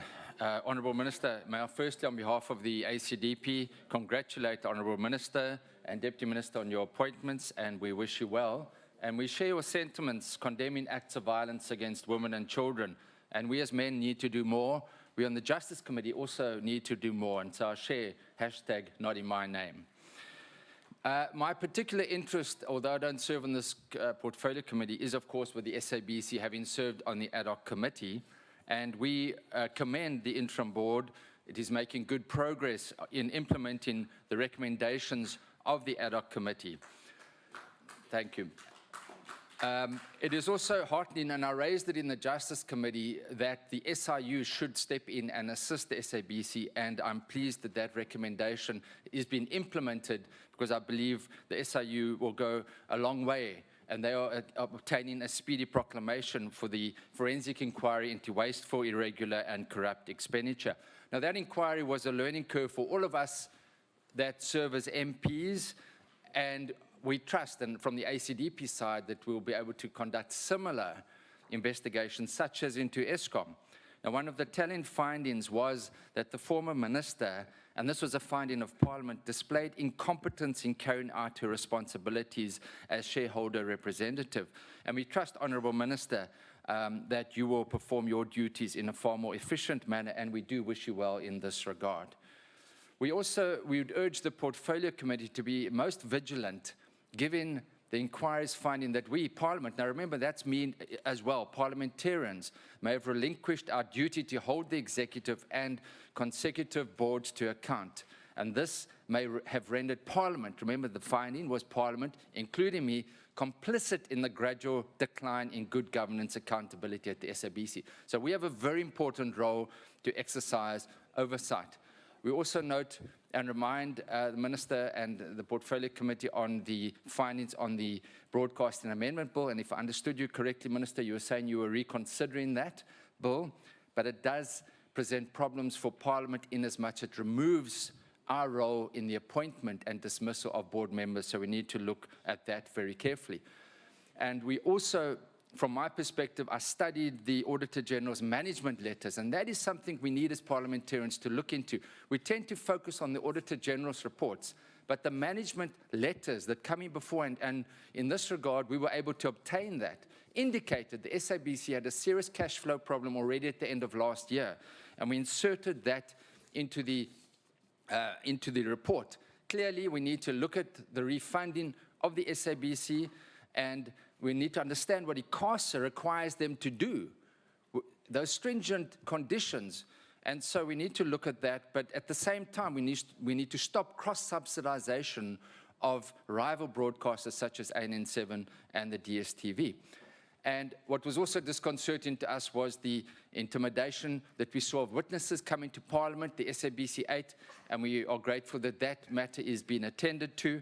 We would like to commend all staff members of SABC and, of course, the other entities that are represented here for their commitment, and that we as Parliament are now stepping up our oversight role to ensure that proper oversight is expressed and done, and that these entities will fulfill their constitutional mandates. Minister, just a last concluding comment.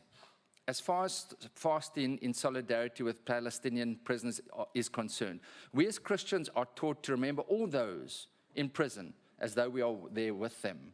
And so we would also urge, and we would broaden our prayers in this regard to include all prisoners worldwide, and more particularly those vulnerable men and women who've been suffering for their faith and are being killed for their faith. And we see that those horrendous things that we saw in Syria and Iraq, where Muslims, Christians, Jewish people were killed for their faith. So let us also, from our side, we would urge a broadening of that to look at the persecuted church, persecuted faiths across the world. Thank you very much. We will support this budget vote. Thank you so much. Thank you very much, Honourable Swartz.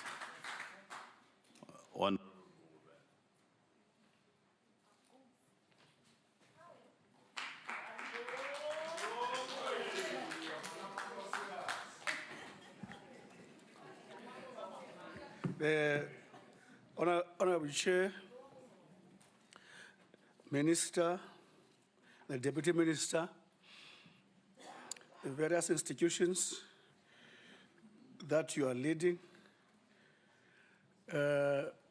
honourable members of Parliament, I greet you all in the name of a great country, South Africa.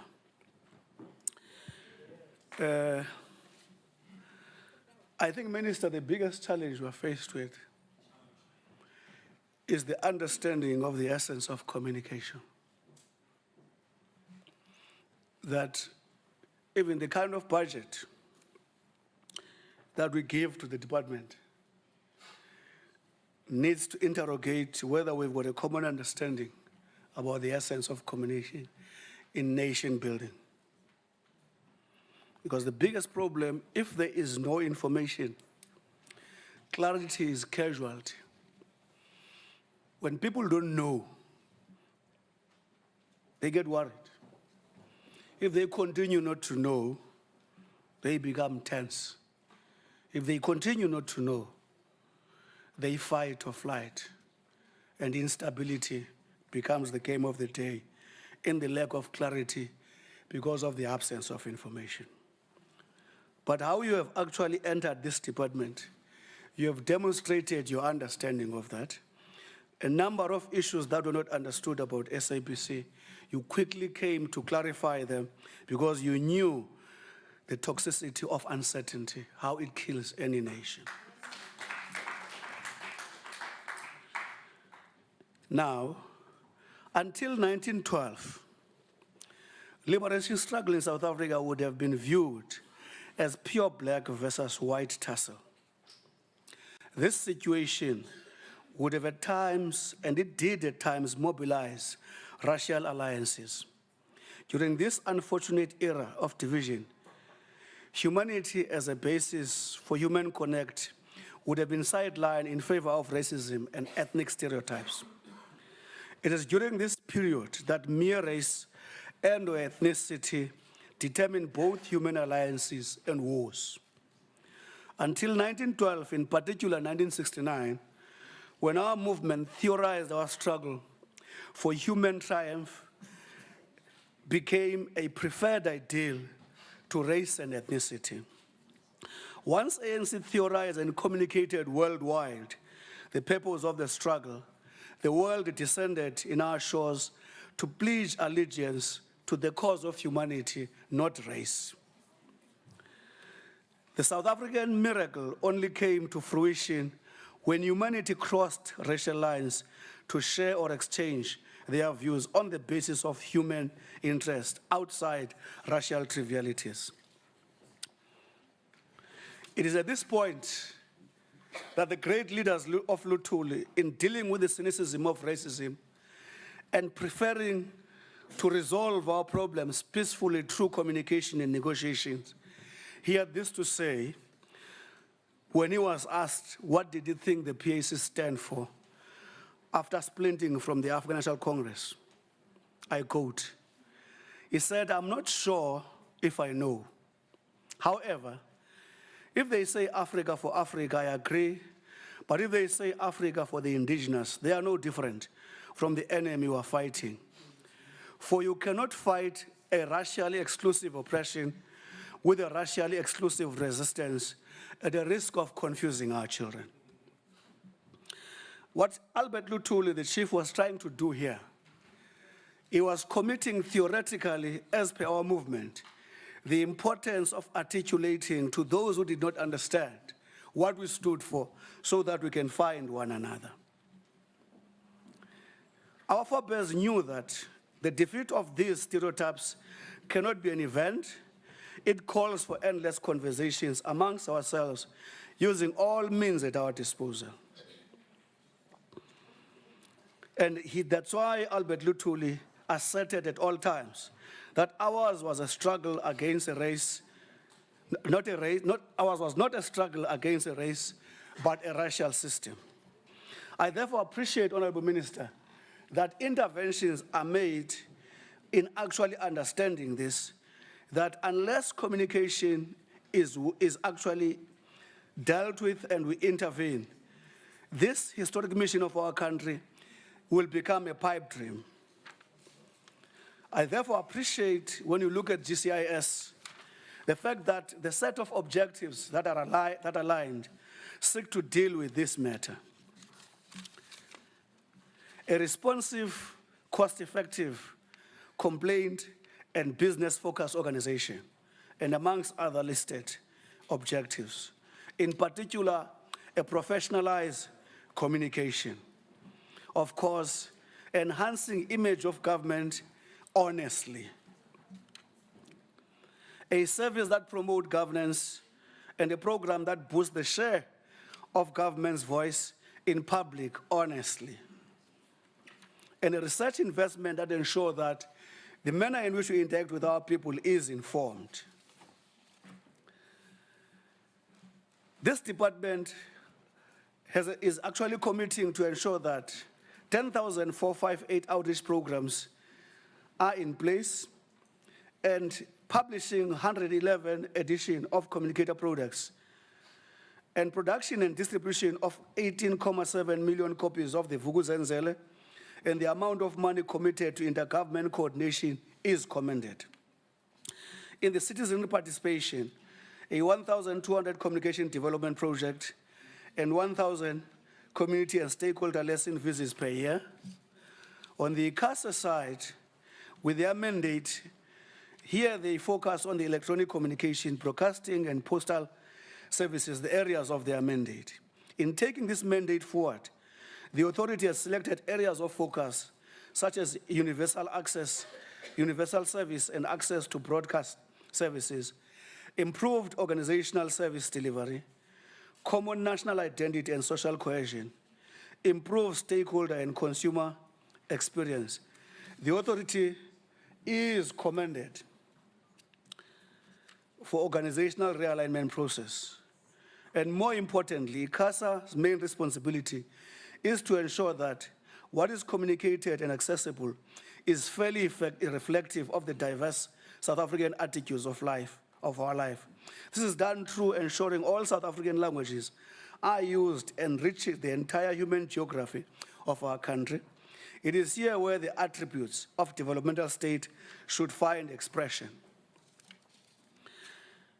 At the risk of losing time, the authority holds a vision for expansion and modernization of ICT sectors as enabler for economic growth. The vision finds expression in the following manner, titled National Outcome for ICT.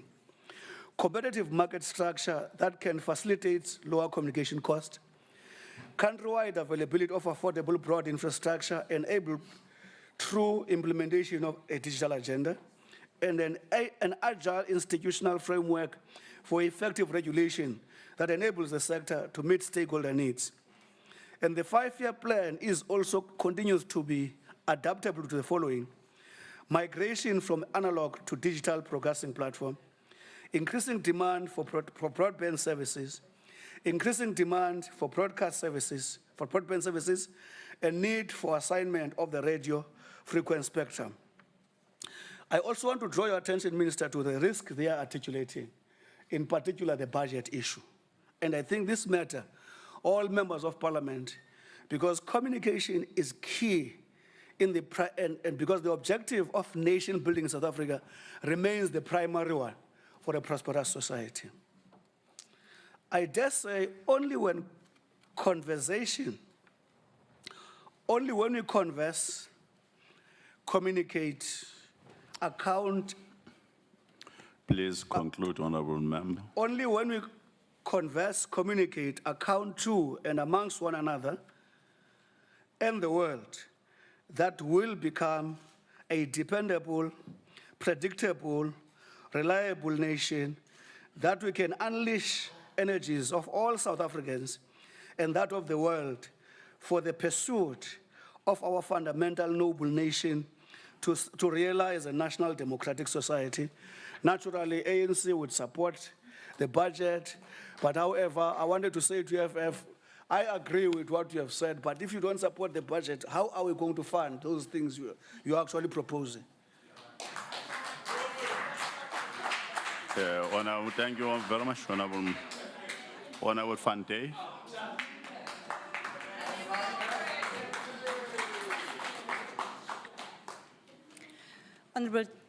Honorable Chair, members of the House, corruption, maladministration, and wasteful expenditure can be traced back to almost every single communication entity.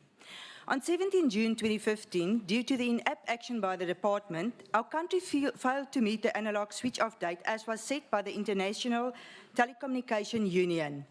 During a committee meeting this month, we were informed that we could once again miss the 2018 deadline. It seems that in the ANC government, deadlines are delivery dates for failure.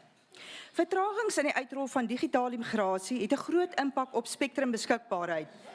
Dit benadeel die uitsaaibedryf ernstig, veral met betrekking tot gemeenskapmedia.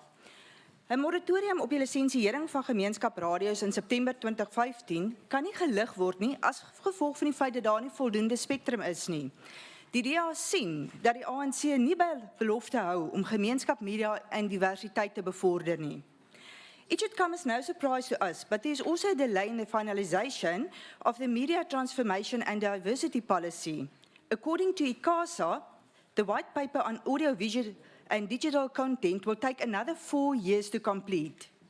The DA knows this will have a further impact on DTT immigration.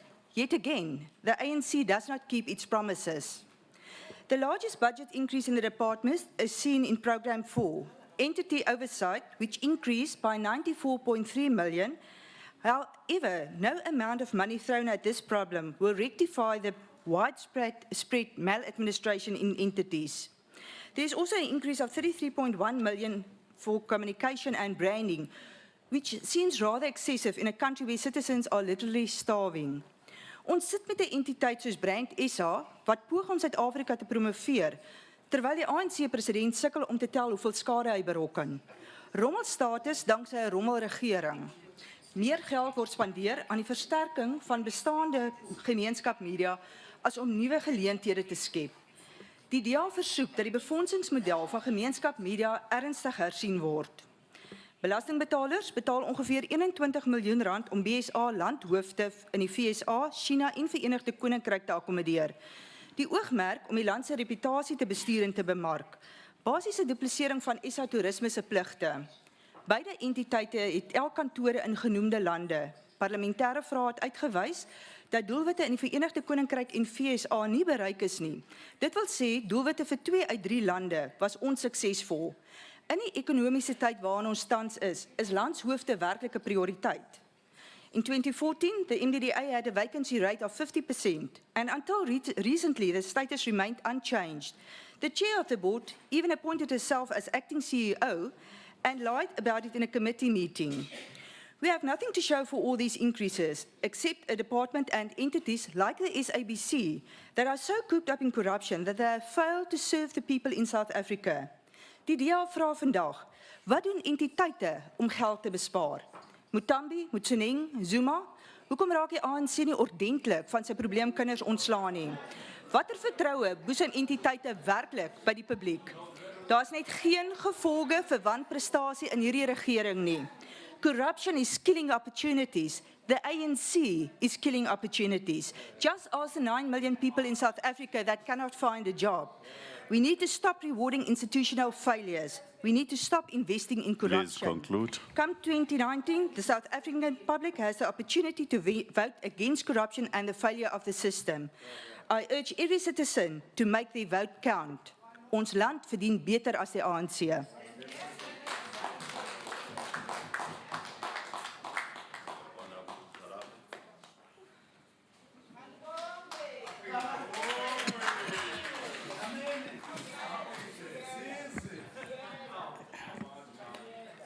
Chairperson, ministers and deputy ministers who are still here, honorable members, distinguished guests.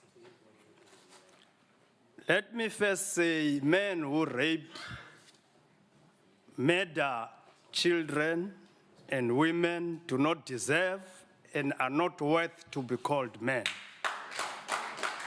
They are animals. I'm sure we'll propose to our chief whip, and he must convey this to other chief whips of all other parties, that they must mobilize men in parliament, including staff, to picket with the placards saying, "Not in our name." Honorable members, this is the year of O.R. Tambo. Let me open my speech by quoting Comrade President Mandela when he said about Comrade O.R. Tambo. In paying tribute to our Comrade President, I am addressing not only the unrivaled qualities and achievements of individual Oliver Tambo. I am addressing also the man as the crystallization and personification of what the ANC is and became under his leadership. Indeed, Chairperson, we are indebted to Comrade O.R. Tambo for his sacrifice and contribution in shaping our non-racial democracy. Chairperson, I want to focus my contribution to this debate by quoting ANC's characterization of the present communications environment. In its draft discussion document on communication, the ANC says, we are in a contested communications environment characterized by rapid uptake of social media by many of our citizens. Social media use is fast surpassing traditional media consumption in countries around the world. Interconnectivity, whereby many sources of information are consumed on multiple devices.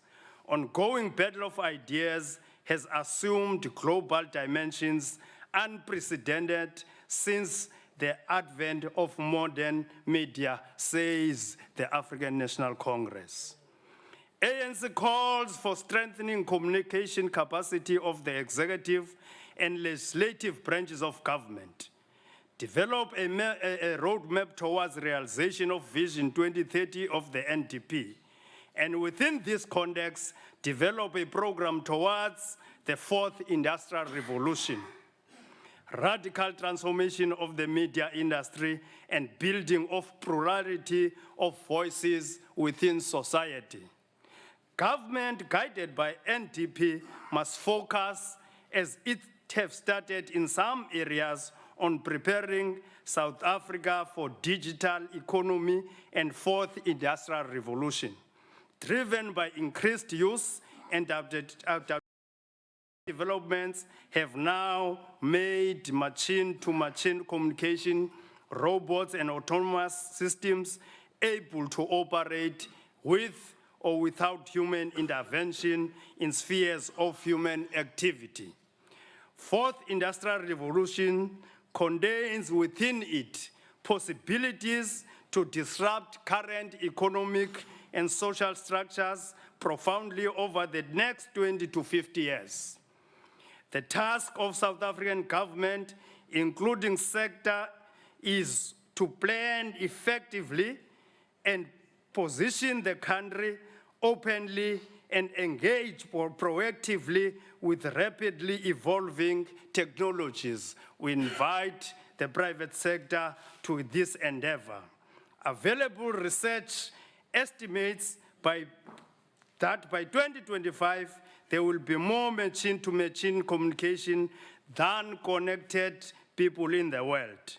This marked shift from personal contact to new trajectory driven by machine-to-machine communication will forever alter local, national, and global economic landscape.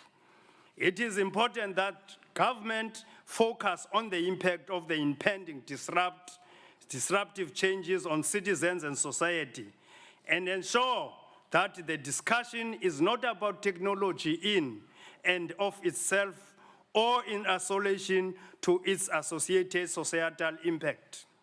Radical shifts in social and economic systems as a result of the fourth industrial revolution will include shifts across all industries and results in irreversible disruption of business processes of existing companies,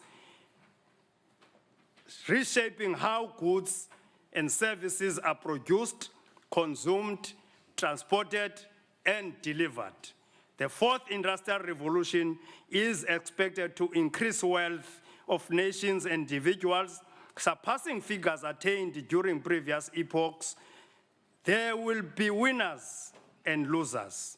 Without government intervention, through policy formulation, there is a danger that technological changes can reinforce prevailing disparities widen existing digital divide, perpetuate economic exclusion with gaps in between the highest and lowest paid in society, exacerbate gender discrimination and social insecurity. Modern innovations in and of themselves will not automatically deal with existing social and economic challenges. It is likely that the fourth industrial revolution will reproduce some of inequalities and related challenges that have characterized the previous eras. These challenges will assume forms as those of the past, characterized by skewed distribution of resources between the have and have-nots and between incomes and jobs, between and inside countries. To conclude, the ANC approach to the fourth industrial revolution is premised on the need to ensure shared growth and development, involving all citizens as active participants in the new economic and social environment. This is what the ANC is putting before you, South African people, to consider as we enter the fourth industrial revolution. In closing, I want to go back and contribute to those who have described what O.R. Tambo was and what he still to inspire us about. In closing, one of Comrade President O.R.'s attributes and qualities was his ability to listen to views of others, pay attention to detail, a capacity to unite people, reproduced himself through others, as shown by a caliber and quality of leaders he nurtured to later lead ANC. An ability to develop tactics and strategies to overcome difficult situations.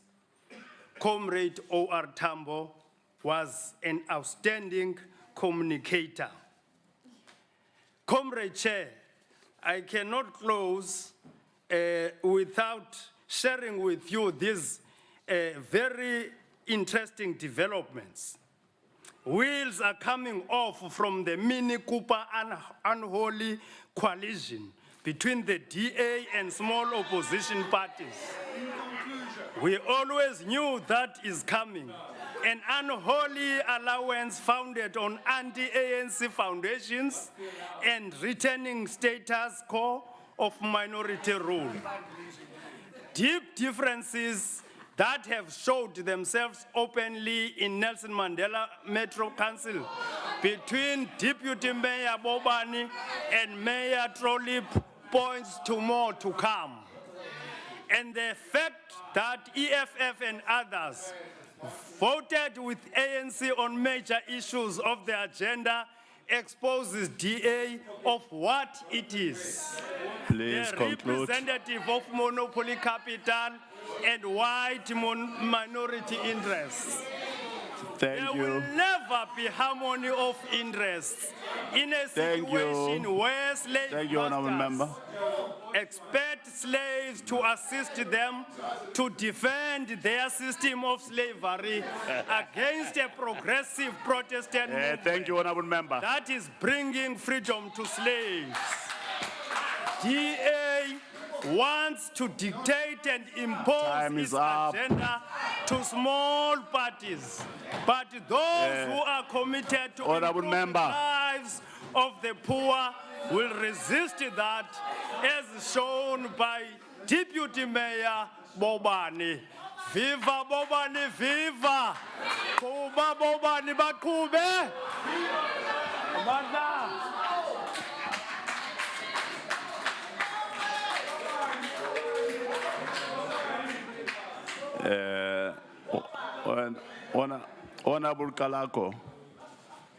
Honorable Kalako, once your time has expired, just respect that. Because once you open it like that, everyone is going to do it. It's going to be a messy situation. We shouldn't do it that way at all. Honorable Minister, please reply and close the debate.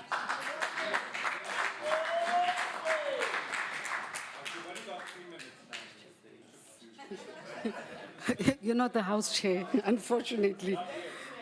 Honorable members, the DTI and the DOC will issue a policy directive on compulsory specifications which will refuse certain analog television sets from being imported into the country.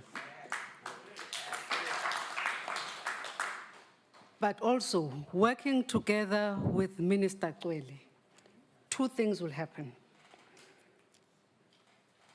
We will ensure that voice and data communications is not prohibitive.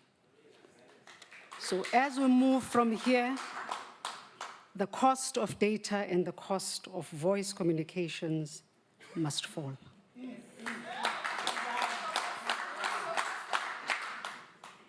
Voice communications. With Minister Cwele, we will also expedite the move towards moving to honoring the deadline of December 2018. We will also bring in the Treasury to assist us with the procurement processes because we would like to be as far as possible from that process as we could be. No, I'm not going to finish now. I want to say to you, thank you very much, honorable members, members of the Portfolio Committee, Chairperson of the Portfolio Committee, for the inputs that we've received today. You members of the committee, for the input that you've given today. Even to those that have not supported this budget, we hope that with your interaction in Parliament with us, you will give us the support that we need. Thank you very much, DA, for supporting our budget. And also thank you very much, COPE, for supporting our budget, the IFP, and every other political party except for the EFF.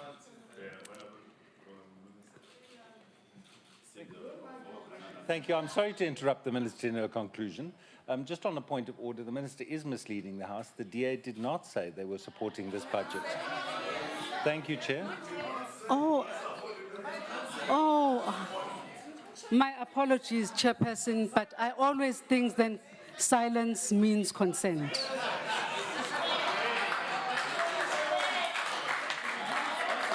I'd also like to thank the people that I found in the entities and the departments for the support that they've given ever since I arrived in the department.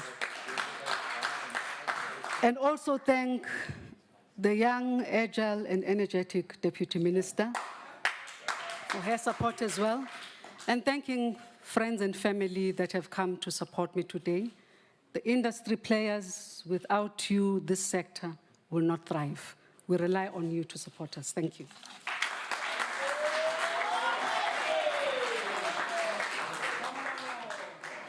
Thank you very much, Honorable Minister, Deputy Ministers, all members. Thank also for our invited guests for attending this important budget vote. Thank you for your participation, all of you. Honorable Member, that then concludes the debate and the business of this mini plenary session. The mini plenary will now rise. Thank you very much. Have a good weekend.